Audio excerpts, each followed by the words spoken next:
আমি চ্যালেঞ্জ করছি মানুষের মধ্যে থেকে যে কোনো লোক মাত্র একটা নীতি খুঁজে বের করেন পবিত্র কোরআন থেকে অথবা সহিহ হাদিস থেকে যেটা সামগ্রিকভাবে মানবতার বিরুদ্ধে।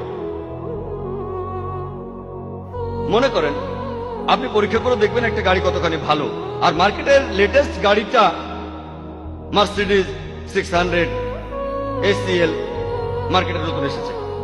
একজন লোক যে গাড়ি চালাতে জানে না সে স্টিয়ারিং হুইলের পেছনে বসলো, তারপর গাড়ি নিয়ে অ্যাক্সিডেন্ট করলো। আপনারা কাকে দোষ দেবেন? গাড়িকে না ড্রাইভারকে? কাকে দোষ দেবেন? গাড়িকে না ড্রাইভারকে? আপনারা ড্রাইভারকে দোষ দেবেন। যদি কেউ গাড়ি চালাতে না জানে আর সেটা নিয়ে অ্যাক্সিডেন্ট করে, আপনারা গাড়িকে দোষ দেবেন না। যদি পরীক্ষা করতে চান গাড়িটা কতখানি ভালো, তখন গাড়িটার বৈশিষ্ট্যগুলো দেখতে হবে। এর পিকআপ কত, নিরাপত্তা ব্যবস্থাগুলো কেমন, গাড়িটার স্পিড কত, গিয়ারের অবস্থা কি, তারপরে বলতে পারবেন গাড়িটা কতখানি ভালো। আর যদি গাড়িটা পরীক্ষা করে নিতে চান ভালো করে, তাহলে স্টিয়ারিং হুইলের পেছনে বসান একজন এক্সপার্ট ড্রাইভারকে। একইভাবে কোন মুসলিমকে দিয়ে যদি দৃষ্টান্ত দিতে চান যে ইসলাম ধর্ম কতটা ভালো, এ ব্যাপারে সবচেয়ে সেরা দৃষ্টান্ত নবীজি মুহাম্মদ সাল্লাল্লাহু আলাইহি সাল্লাম।